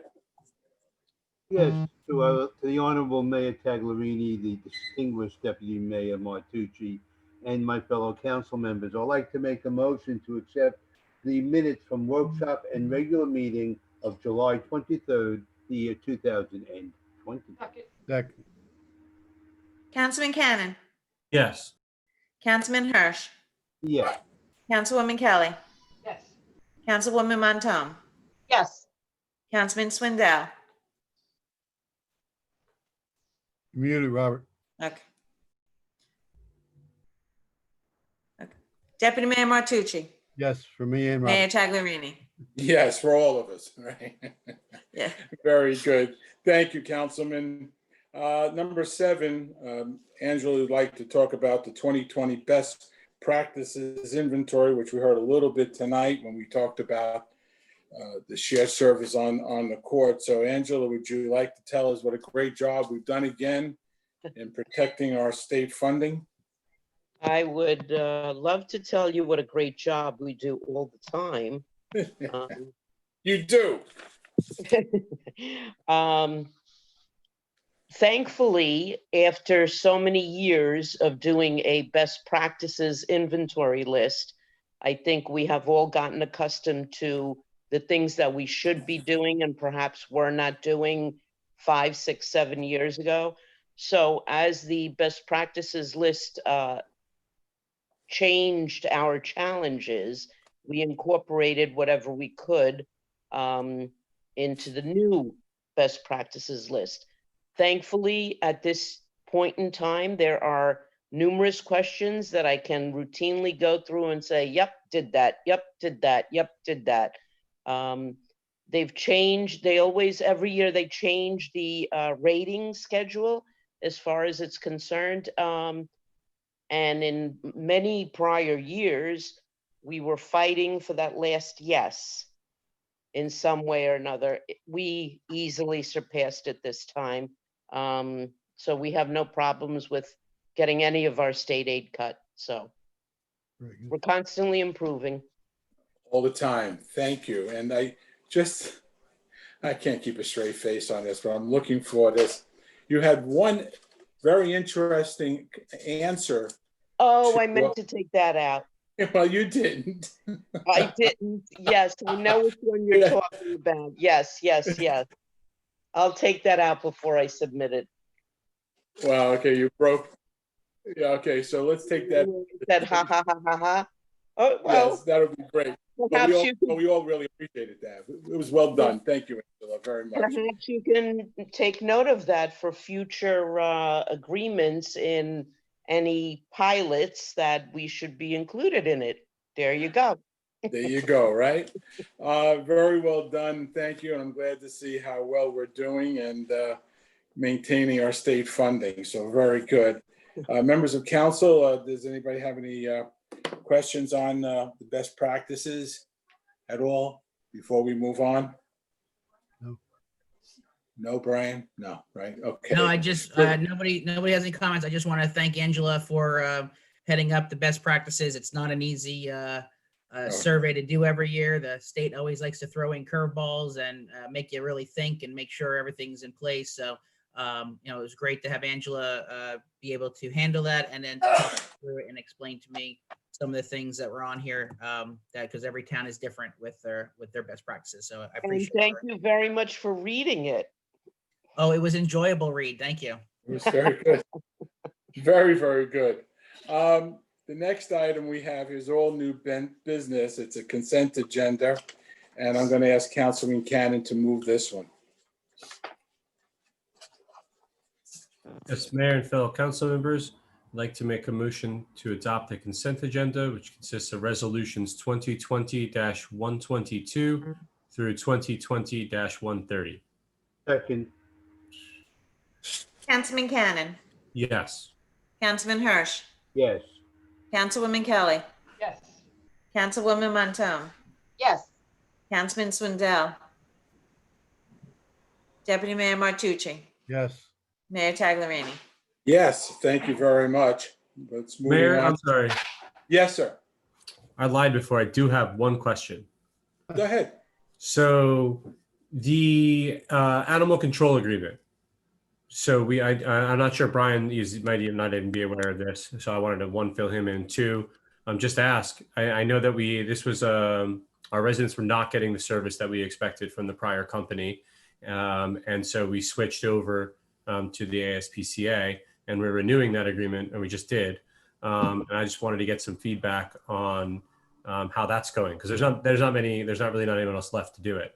So I'm hoping that the second people we picked are good. Obviously we're renewing. Do we know just information in that regard? I know we had a whole meeting about that, quite frankly.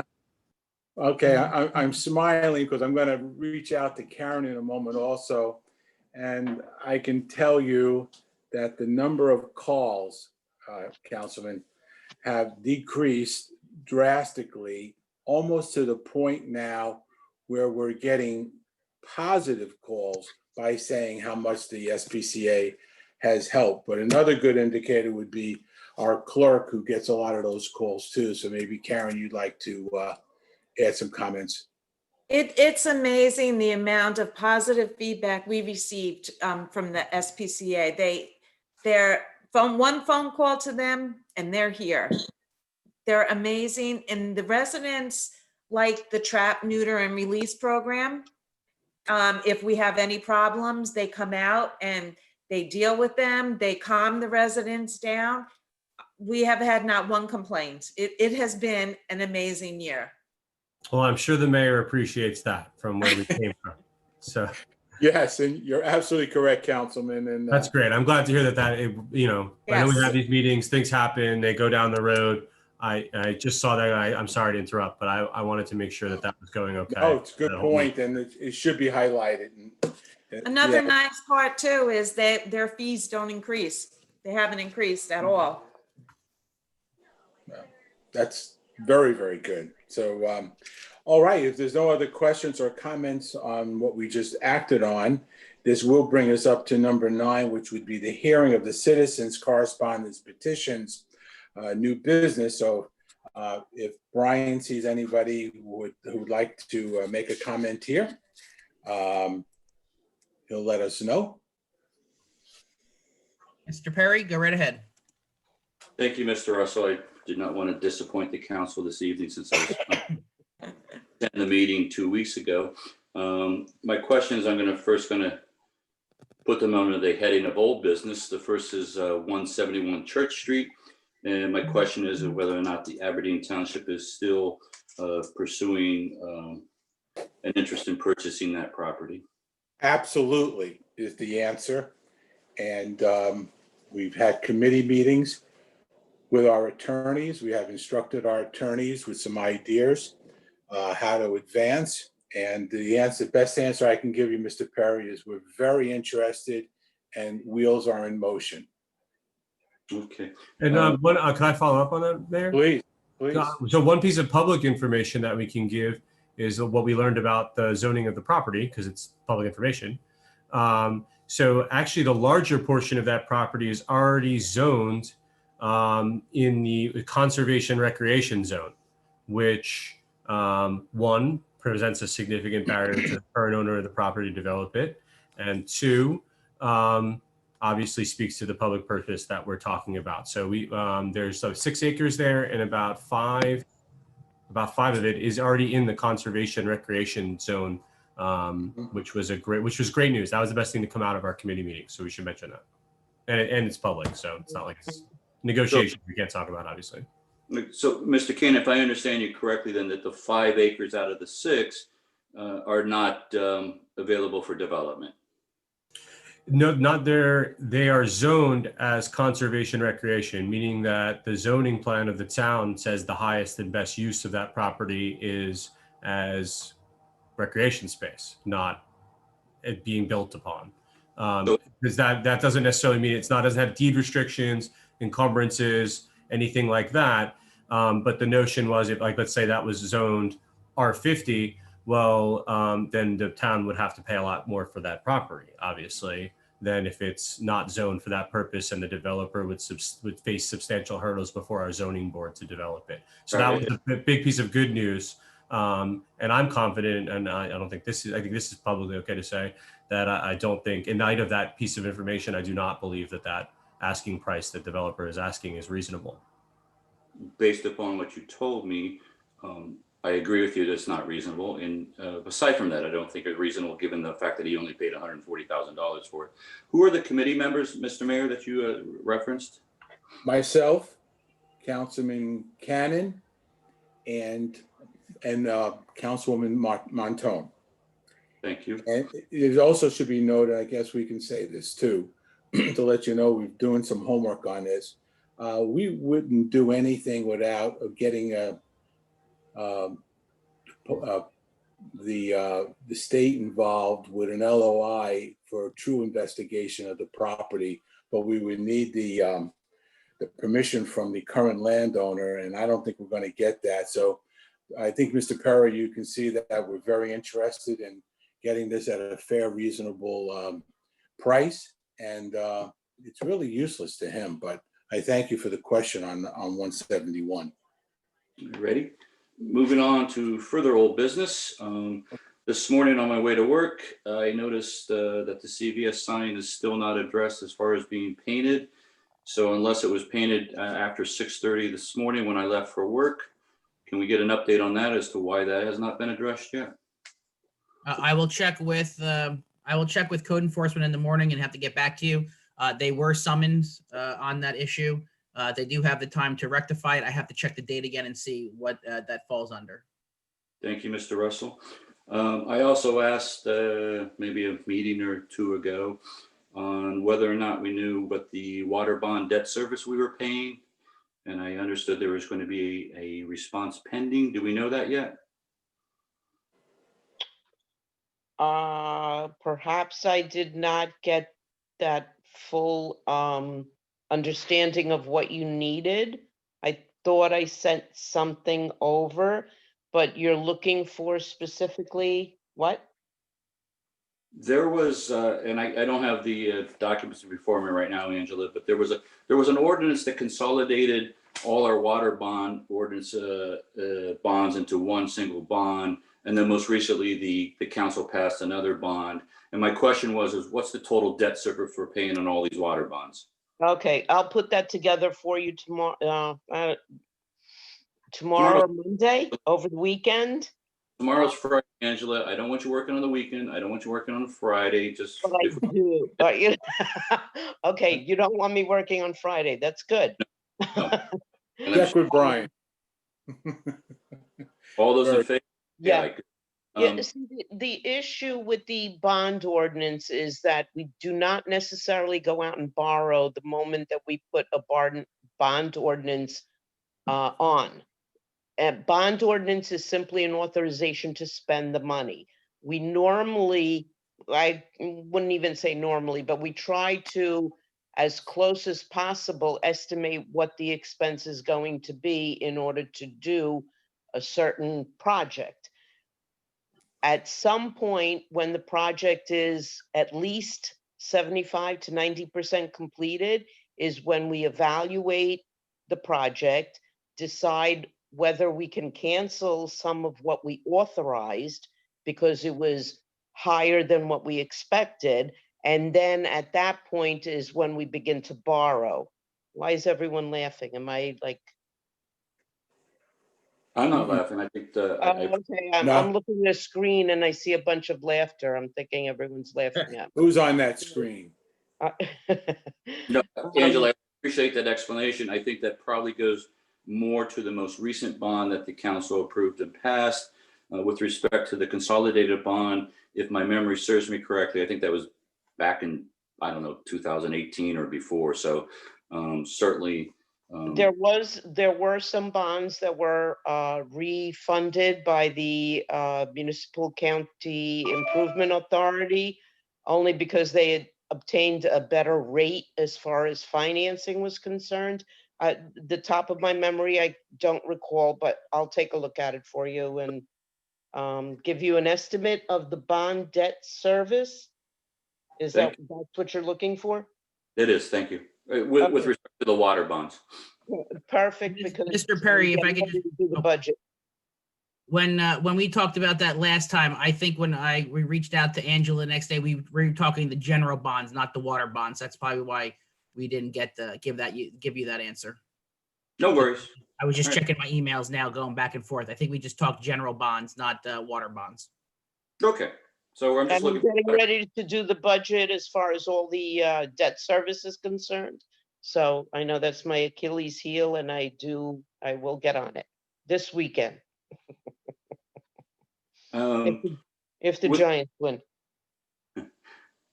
With respect to Chief Darrell Ohio's comment about the CERT team response to a situation last night, I'm just curious how many CERT team members responded? I believe there are about 10. Thank you, Chief. With respect to the 2020 best practices inventory, did the council receive the responses that Angela prepared on behalf of the township? Yes, we did. And that's why I had a comment to one of her comments. Okay, and so to that point then, Mayor, that's a public record? It is a public record, yes. Sure.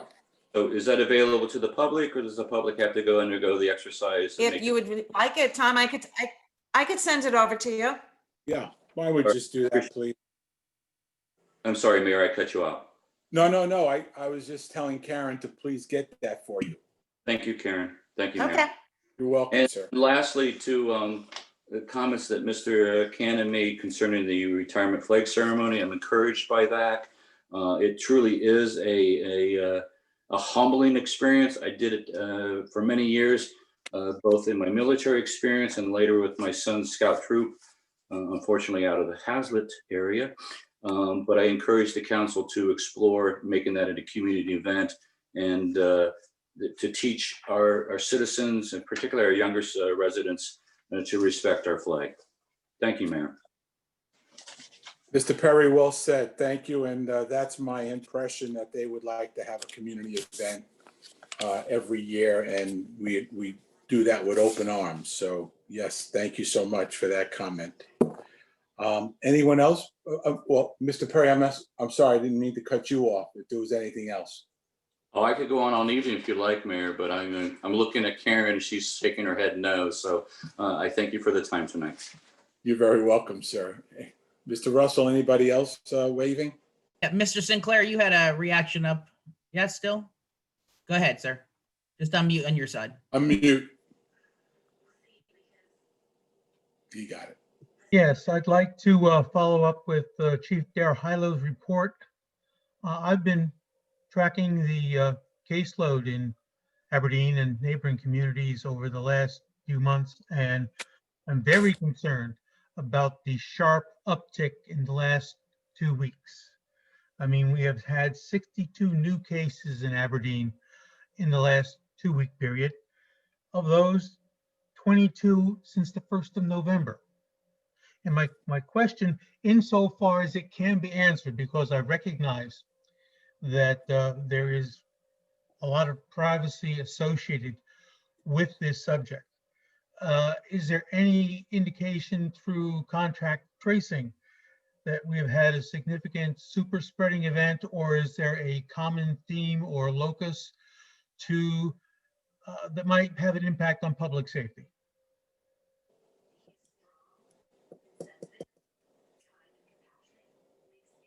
You directed that to me, Mr. Sinclair? Yes, Chief, if you are in a position to answer. Yeah, I'm not. Actually, I know that one of the difficulties that we have, some of our officers have tested positive over the year. And, but we are, you know, when we go into if we go to a call, say, you know, there's two people arguing, but there's 10 people there. We're not getting the names of all the people. You know, we're getting the two people that are involved, and there may be several others there. So tracking is a very difficult proposition. So, and I don't know, what was the second part of your question? Well, I'm looking, these are the numbers that come off the county's reporting of people who, quote, have tested positive for COVID-19. Correct. Presumably they have begun to initiate contact tracing from these positive tests. This information, I presume, is shared with you to some degree. Whether that's Yes. correct assumption or I do not know. But I'm sorry, go ahead. But the numbers have taken a sharp increase in the last 2 weeks. And I was concerned, are we aware of any particular cause for them? And what steps might be taken to prevent an acceleration of the problem? I did, well, first, what you did mention when you first stated, yeah, the information that we receive is very confidential. Exactly. So the steps that the county takes as far as tracking, I am not aware of who they contact. I think what we're going to see is a re-emphasis on distancing and wearing masks outside as well as inside. Things like that, washing our hands. We have to go back to those basics, I think, and that's what we're going to see, more of an emphasis on that. Okay, I presumed incorrectly, apparently, that the county forwarded what they knew to you, and apparently they do not. I don't know what they do as far as tracking, no, but we do get names, locations, and that's for to ensure the safety of our first responders. I see. Thank you. I don't want to belabor it, but Mr. Sinclair, I'm on one or two calls a month whenever the governor calls for these meetings. And it's sad to hear that maybe the chief can say this or can't say this or not, but I got this from the governor's calls, that the contact tracing is not what they had hoped it would be, because a lot of people are afraid to give up certain information, especially our younger generation who they don't want to snitch on a friend if it was a drinking party. But Chief, I think Mr. Sinclair had a very good question, which probably dropped out, was that I believe at one point he did ask, were there any large gatherings, parties, let's say, in Aberdeen that might have led to these 76 active? No, not that I'm aware of. Okay, we have had no reports of any of that, no. Okay. Thank you, Chief. Mr. Sinclair, anything else? That will be all. Thank you, Mr. Mayor. Thank you, sir. Brian, anyone else? I don't see anyone else. I just have one correspondence to read, Mayor. Okay. Yeah, I don't see nobody else with hands up, so I'll read this correspondence. It's dated November 5th, 2020, regarding Census 2020 from Julianne Schmidt. And it's reading Aberdeen Township Council meeting item number 9 on agenda. Our Aberdeen Township final response as of 10/15/2020, 79% for Census 2020. Congratulations to the residents of Aberdeen who completed the census either by mail, phone, online, or having a census taker come to your door. Good job. We had hoped to improve on Aberdeen previous rate, 78% from 2010 census. and had prepared a plan to help the town achieve better response rate. While this response rate looks good, a higher response should have been the town's target in order to ensure appropriate representation in the national government, including funding. On March 11th, 2020, Grace Musmeshi and I attended a meeting at Town Hall with Brian Russell, Town Manager, CEO, and Fred Taglerini, Mayor, to talk about the Census 2020 Complete Count Committee. Nothing had been done through the town prior to this meeting to alert residents that the census forms would be delivered to their houses any day. We had ideas on what needed to be done and contact that should be made. Public service announcements with PSA, with suggested dates to post on town websites, were given to them also so they could be sent out as email blasts, code red messages, and other means of contact to residents, so they would know how important census is to our town. The PSAs were posted in various places with no consistency. Sadly, there was no mention to the spring town newsletter. Hardly any mention of the census at Zoom council meetings. In my opinion, our town manager, CEO of Aberdeen Township, and mayor failed us. Emails were sent to both the manager and mayor suggesting they contact various people to encourage the residents to complete the census. Don't think that ever happened. Most of the emails I sent to them were never answered. When do they have two residents contact and meet with them to volunteer on a matter of importance to all taxpayers of Aberdeen and not communicate with them? Yes, I'm very aware of COVID-19 and things had to be done, but guess they could not do two things at once. How many staff members work in Town Hall, in the manager's office? Surely there was some people who could have helped with such an important event. Julianne Schmidt. Mayor, if you don't mind, that is going on record, and if you don't mind, I would like to address some of these issues that Please do. has made against myself and you. But I believe she has a few things that are not correct. We did meet in March, myself, you, and Julianne and Grace. We did go over her PSAs that they submitted to us. They also were asking at the time for office space in Town Hall, dedicated phone lines, paper to do the letters on, and so forth. At that time, we did not have a problem with that, except for about 2 weeks, 2 weeks later, the COVID shutdown began and our Town Hall also shut down and no outsiders were allowed in the building except for employees.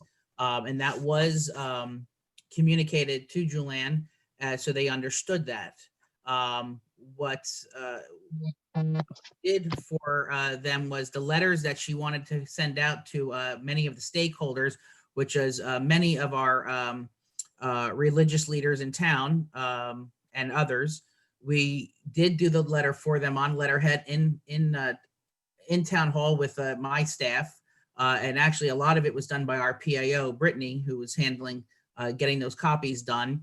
And Ms. Schmidt was actually notified by me that the letters were completed.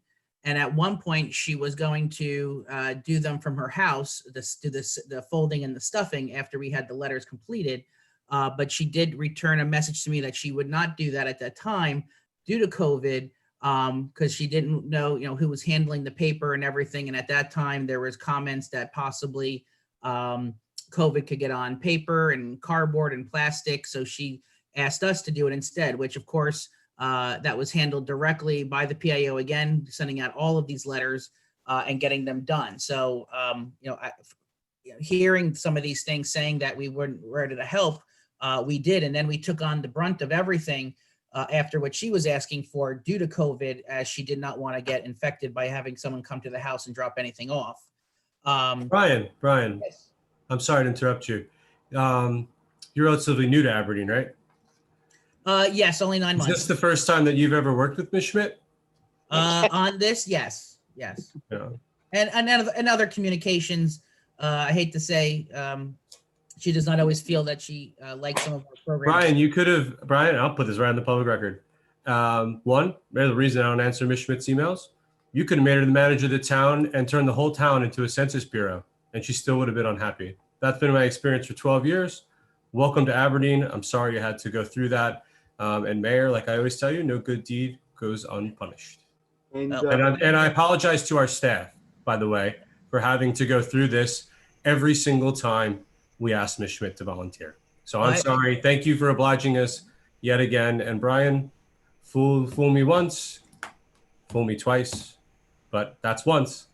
I just, like I said, I understand and I appreciate that, Councilman, but I don't like when people say that myself, and I won't speak for the mayor, but I mean, he was on every email that me and him ever received from Ms. Schmidt, but to say that we didn't respond to any of her emails, that is also something that's not true. Emails. Well, I'll were- be honest with you. When she pulled that game with me, that's when I stopped responding to her emails at all. When she would lie and say I didn't answer or didn't answer sufficiently or whatever. That's what you're dealing with. I'm sorry you had to deal with that. I'm very sorry again. The staff had to deal with that. But this is what happens every time we ask her to volunteer, frankly. And I wanted to go on record that from the very first Zoom meeting and through the entire time of the census, there were reports given on a meeting by meeting basis on the census. And there has been exceptional amount of effort put forth by this council, by the mayor, by the town manager, and town hall to get the numbers where they need to be. And like Councilman Cannon, I am just tired of listening to the same person complain because she doesn't come to any meetings to see what's going on. All right. I think points were well taken. Brian, do you want to? I'm just going to let you summarize? know that there were 31 Facebook posts put out, 12 email blasts. In April at 4:20, the mayor and the mayor of Matawan did a joint statement regarding the census that was put on Husky Vision for over a month. 6 different Husky Vision posts were added on to the and then electronic signboards were posted that were that belonged to our DPW and police department. We actually commandeered them for other issues and put them out on Route 35 and Lloyd Road, Girard Ave, and to talk about the census, our Cliffwood Firehouse and the Lloyd Road Firehouse also did signs for us at our request. And we had about 7 Nixle text messages, and Code Red was also sent out on these issues. So again, you know, I hear everyone is saying, but we did do our due diligence. Absolutely. Look, We know, Brian. Thank you very much for your efforts and the staff. you did very good. Listen, we got the letter. We respond to the letter, and in addition, I want to thank Brittany for compiling those facts. And in addition to that, again, I mean, there's just so much more. School marquees. We had the full cooperation of the Board of Ed with every school marquee was addressing it.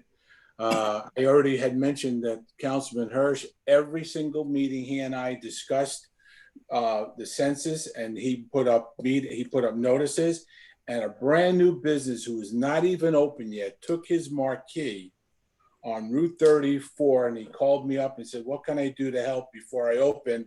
And alternate ending Brewery Beer Company put on his marquee COVID and the site to go to for safe information. So I think there's still people around town dodging Artie about the census.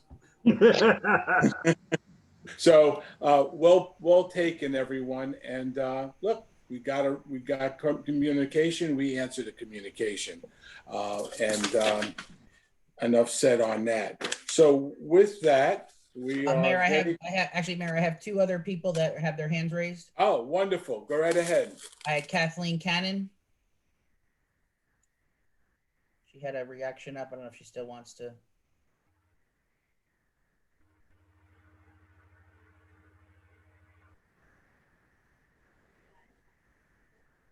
You should be unmuted at this point.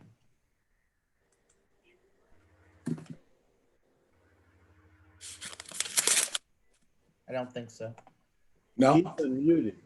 She did unmute herself. I'm not sure. Yeah, she's showing that she's unmuted. Yeah, you should be able to speak, Ms. Cannon. She's No. connected to audio. Looks like she got. Oh. She's Looks like gone. we may have lost her. She came back. All right, I have one other, and Mr. Perry. Thank you, Mr. Russell. Oh, there you are.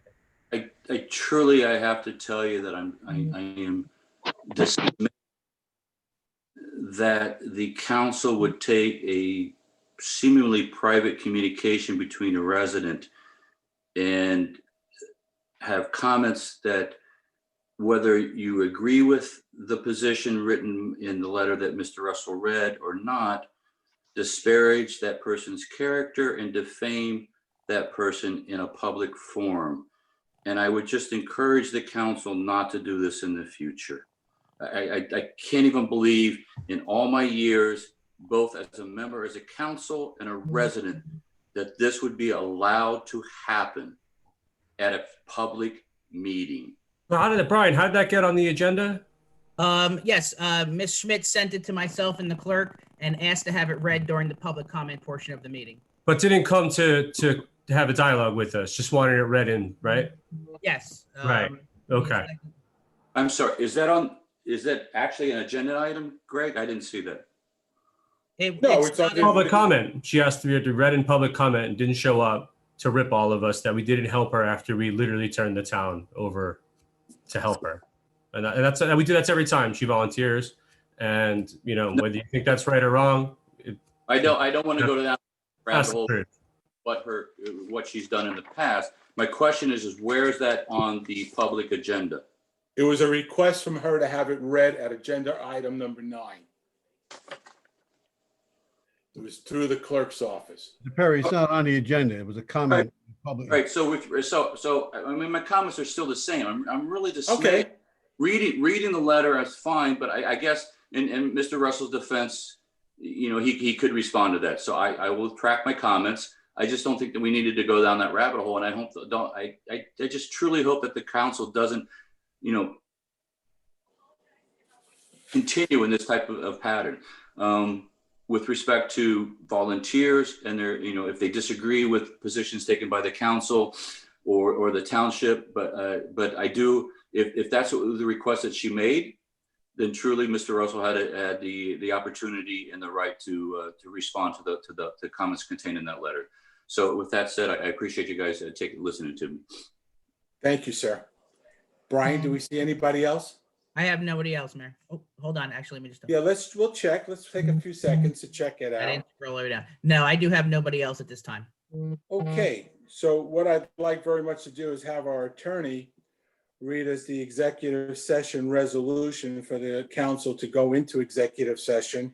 And at this point in time, I do not believe we'll be taking any action in executive session. So we would not be coming back out. So Michael, would you kindly read us the executive session resolution? Gladly, Mayor. Resolution authorizing the Township Council to enter into executive session. Whereas the Township Council are mindful of the right of the public to attend and witness meetings of governmental bodies at which public business is discussed and to be involved in all phases of governmental action. And whereas the Open Public Meetings Act nonetheless recognizes the authority of a public body to exclude the public from meetings in certain enumerated instances in which disclosure of matters discussed could endanger public safety, property, or other public interest or invade individual privacy. And whereas, as authorized by the Open Public Meetings Act, the Township Council, whereas authorized by the Open Public Meetings Act, be it resolved that the Township Council will meet in private session at 9:05 p.m. on November 5th, 2020, discuss the following specific items: personnel. Be it further resolved that the matters so discussed will be disclosed to the public when the need for confidentiality no longer exists. All right, can I have a motion to go to executive, please? Motion to move to executive session. A second. All in favor? Aye. Aye. Thank you, everybody who came on tonight. Remember, you don't have to wait 2 weeks to contact us. And if there's any needs, please do so. And please be safe. Wear the mask, wash your hands, keep social distancing, and just keep a listen to the governor, who may be creating some EOs very soon. If anything earth-shattering happens next Thursday night with the call to the office, to his office, I will certainly put it out as an email blast. So thank you all very much. Please be safe, and hopefully we will see you in a couple of weeks. Thank you so much. Good night. Thank you. Good night, all. Good night. Night. Good night, Angela.